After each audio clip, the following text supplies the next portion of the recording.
পবিত্র কোরআন শরীফের সূরা আন-নেসা অর্থাৎ 4 নম্বর সূরা আন-নেসার 166 নম্বর আয়াত থেকে 172 নম্বর আয়াত পর্যন্ত আলোচনা করব। এটা আপনারা গভীর মনোযোগ দিয়ে শুনবেন আর কি, মনোযোগ না, গভীর মনোযোগ দিয়ে। আর এখানে আমি তো আলোচনা করতে পারি যদি সেরকম আলোচনার মতো পরিবেশ তৈরি হয়। চলেন শুরু করি। সূরা আন-নেসা আয়াত নম্বর 166। এখানে বলা হয়েছে, কিন্তু আল্লাহ যা তোমার প্রতি অবতীর্ণ করেছেন তা তিনি জেনে শুনে করেছেন। আল্লাহ এর সাক্ষী এবং ফেরেশতা ও এর সাক্ষী এবং সাক্ষী হিসেবে আল্লাহই যথেষ্ট। যদিও সাক্ষীর দরকার নাই, তারপরেও সাক্ষী থাকলো ফেরেশতারা, সাক্ষী থাকলো কি নিজেও। সূরা আন-নিসা আয়াত নম্বর 167। এখানে বলা হয়েছে, যারা অবিশ্বাস করে ও আল্লাহর পথে বাধা দেয় তারা ভীষণভাবে পথভ্রষ্ট হয়েছে।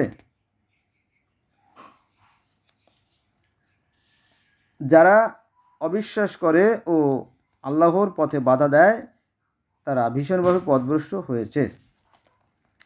সূরা আন-নিসা আয়াত নম্বর 168।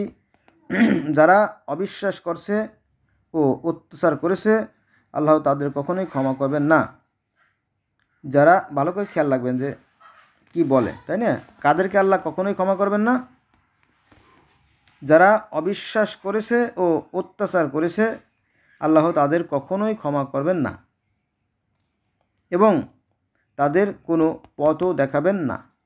পথ বলতে ওই সহজ সরল সঠিক পথের কথা বলা হয়েছে আর কি। আল্লাহ তো আর খারাপ পথ দেখাবেন না, সেই বিষয়ে আর কি। সূরা আন-নিসা আয়াত নম্বর 169 মানে 169। এখানে বলা হয়েছে, জাহান্নামের পথ ছাড়া সেখানে তারা চিরস্থায়ী হবে। জাহান্নামের পথ ছাড়া সেখানে তারা চিরস্থায়ী হবে এবং এতে আল্লাহ ওর পক্ষে সহজ। সূরা আন-নিসা আয়াত নম্বর 170।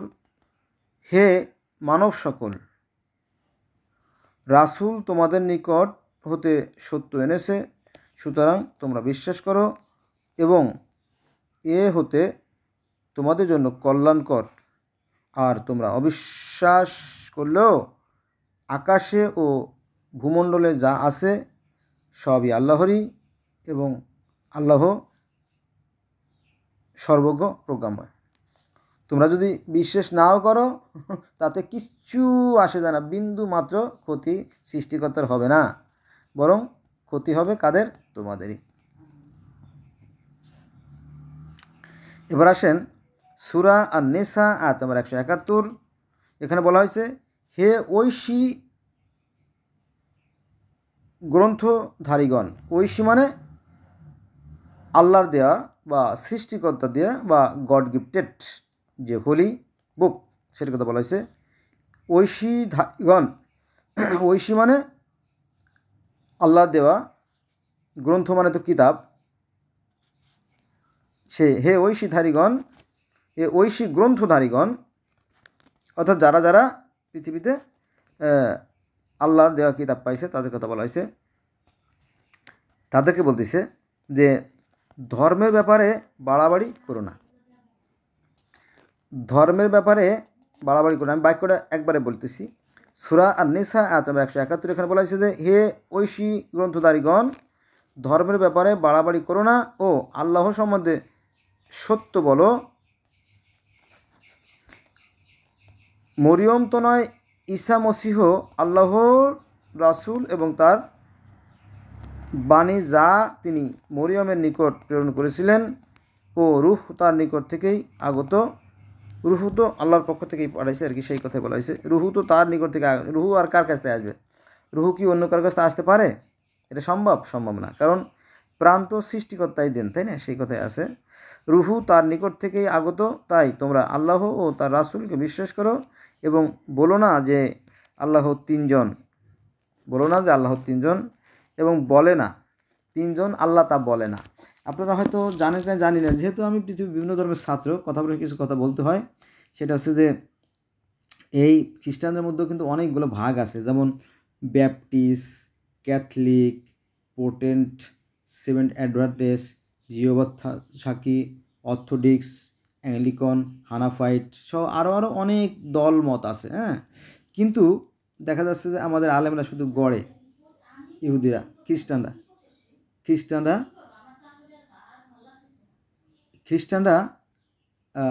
3 আল্লাহ বিশ্বাস করে, কিন্তু না, এদের মধ্যে ভাগ আছে।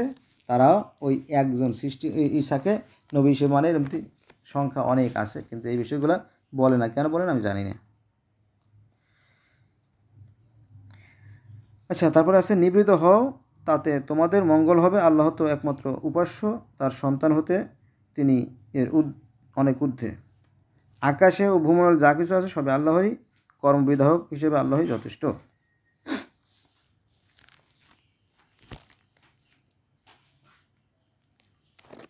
সূরা আন-নিসা আয়াত নম্বর 172, এখানে বলা হয়েছে, হে জ্ঞান করো না মসীহ আল্লাহর দাস হওয়াকে, এবং ঘনিষ্ঠ ফেরেশতাগণ নয়, বস্তুত যারা তার উপাসনা করতে লজ্জাবোধ করে আর অহংকার করে, তিনি তাদের সকলের তার নিকট একত্র করবেন। অর্থাৎ সেই কিয়ামতের যে দিবস বা